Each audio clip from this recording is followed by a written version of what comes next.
going to stand up, a lot of times they walk away. And that's when we see a lot of cases dropped. Yes. Yes. That's what happens when you put because they have a burden of proof that they have to 100%. submit the evidence against you. And if that's not there, you'll find the case being dropped very quickly, won't you, Doctor? Yeah, because in what I'm saying about going on about, if you don't challenge the officer and say, I'm going to call you a corrupt cop, he'll continue it on. They'll just keep playing it along then, okay? He walks out. But when you say, hey, listen, like Sergeant Bolsinos, the moment I started calling him corrupt, bad cop, you know what happened? They dropped the case. They walked away. Complete vindication. Complete vindication. A release from these tyrannical... Tyrannical. I love tyrannical. You corrupt cop, Bolsinos. A lot of them seem to get off on charging and keeping the public in fear. They like to use a power play, and it feeds their ego. We can't have this happen anymore. They have to uphold the law themselves and maintain peace in the community and go back to looking after people. Long are the days since we've seen officers getting cats down from trees.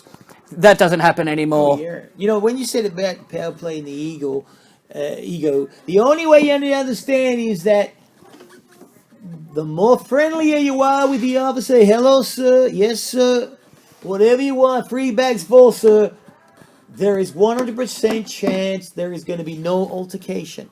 The moment you say, excuse me, why do I have to? Bingo, man. They've got you. You know, Mr. Gallijess, that's a great example. In all those 10 years, he never once ever disagreed with an officer. You know, he always agreed with an officer. You're under arrest. Okay.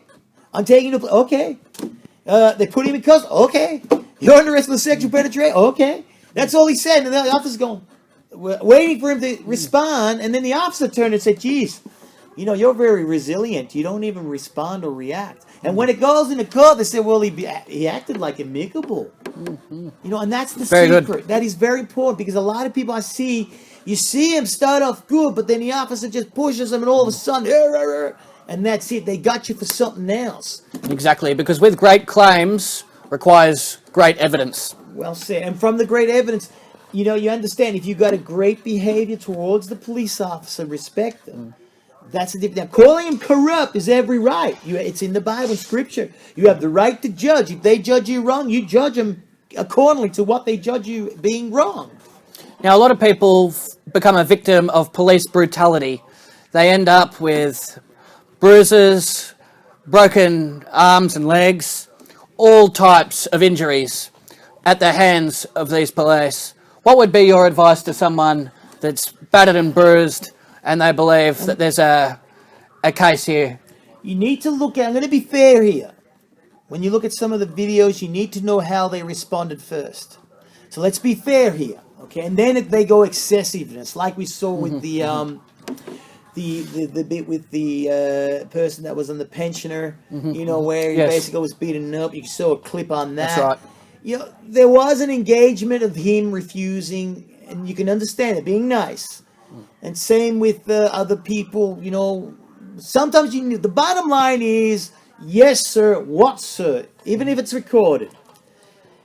Now, when they start getting aggressive, then you have every right to challenge that and fight it. And, you know, a lot of them do have issues. They suffer from psychological psychotic psychosis, major psychological fanatistica. In Einstein's term, they have this issue that, you know, dominancy. That if you try and, you know, say, hey, what was that? What did you say? You know, they just retaliate. So what I find in what you're saying with the bruise and that, sometimes it can be instigated, but it's still wrong. It doesn't give the officer the right to belt you up. That's right. Sometimes it's a complete abuse of power. That's what we're seeing. Would it be advised for someone to raise their voice or get angry in a police altercation?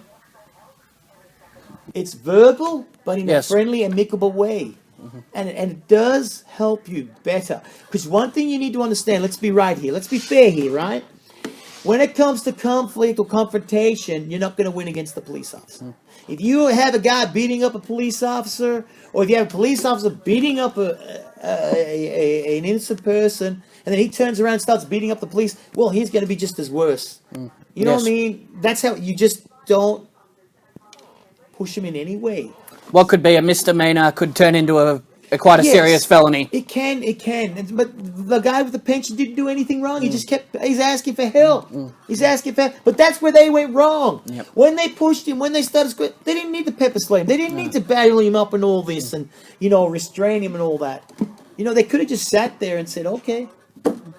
Because the whole public relations, the reputation of the police force, if you do a general poll on some of the public, the outlook towards police, it's not a very positive one. A lot of them are in fear. They have a negative outlook. We need to clean up the entire system, remove the corrupt police, and have a society that's based on proper ethics and morals, not police doing the corrupt work for the government, isn't it, Doctor? That I agree. There's a lot of corrupt cops out there. They become corrupt because sometimes by choice. They've been forced to do things like Sergeant Wassel was corrupt by choice. Sorry, not by his choice, but he was instructed to become corrupt. Sergeant Bocinos was instructed to become corrupt. At the end of the day, they have a right not to follow that path. Absolutely. And where there's smoke, there's fire. Yes. Like Mr. Gallijess, if, being framed, how many other people have been framed? How many other people have been wrongfully convicted even, put behind bars for something they didn't do? The only reason why Mr. Gallijess never been put behind bars because he never do any wrong, but he never had a lawyer. He fought himself, and every time he said, hey, I'm going to film you and expose you. Because once you do that, the magistrate had already said, well, why don't you hit him for defamation? No, he can't. Because he's telling the truth. And that's important. Remember, that's very important. That's why we do these Dr. Pill episode shows to let you know, hey, calling Assistant Commissioner corrupt cop because he had a duty of care under the Section 112. It's his duty to make sure that he's getting paid to look after his subordinates, his lower-ranking subordinates. And if they're bad and they're doing corruption, it's his job to say, hey, I got to put you in line. And when he doesn't, he becomes corrupt, just like them. And people have had many victories with lawsuits against the police force. They've walked away with millions of dollars. Today it's happening, and I think Mr. Gallucci is going to get his millions soon. See, that's right. Eventually, it's sad that, it's a long journey, but, the more it gets out in the media, because that's what they really need. They need more media coverage on corruption to put an end to corruption so we can make the police force into a better place. Absolutely, and a safer place to live. People shouldn't be in fear of the police like they are now. Well, yeah, because you make it a better place. There's a lot of good officers out there. Don't get me wrong. There's plenty of great officers I've met, but they're in fear of these corrupt ones that are still lurking. They got rid of that corrupt commander, Dean Stevenson, corrupt commander, Stuart Basin. These officers didn't care about an innocent man that was, wrongfully accused and all that. He asked for help. They did nothing, and they got karma. And you can only speculate if they're willing to flagrantly break the law themselves. What other crimes are they committing? Are they stealing evidence from the evidence room? It goes on and on and Absolutely. Tampering with evidence as well. Yep, goes on and on and on. Planting, incriminating documents, all of it. Illegal wiretaps we're seeing. It just continues, and there's no end to it, is there? Once they get away with it, they feel more confident that they can continue this form of abuse on the public. That's what you use the word, they get away with it. But now the Dr. Peel is here. Hey, you can be watching one of you and say you're a corrupt cop. Remember that. Corrupt cop Sergeant Bocinos, you couldn't get away with it. That's right. There needs to be drastic measures taken to ensure the safety of the public and have a better community for all of us to live. And I agree. And these corrupt police need to be extricated from the force. And handing their resignation for causing fabrication. Absolutely. Very good information that the viewers can use at home.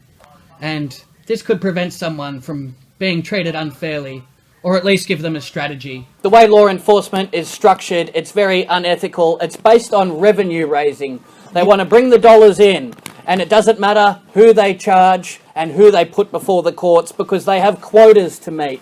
Well said, because when you mentioned that, quotas, you got to understand the idea of when you're being charged, it's pending, whether you're going to go to court, whether you're not. And they need to build a case up.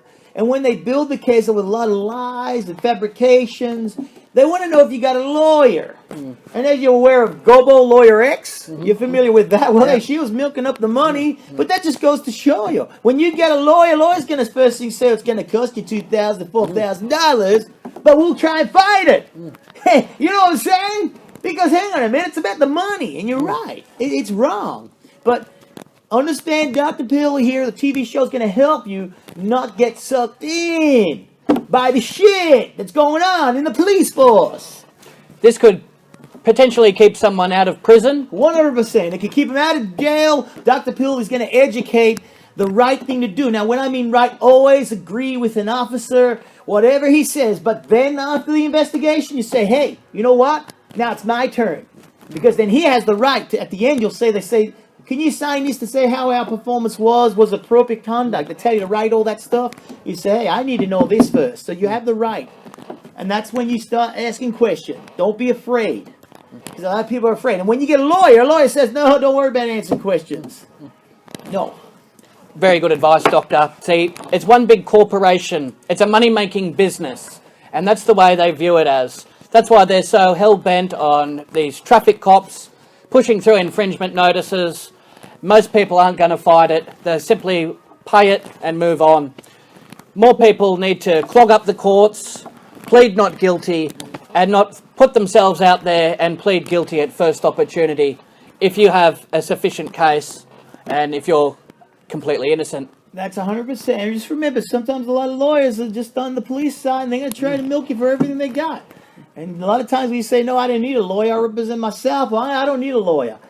Any officer, like I've been saying from the start, you have a right to communicate with a lawyer. No. You have a right to communicate with the officer. And that's what Mr. Gold always says. When they say you have a right to communicate with a lawyer, you say, no.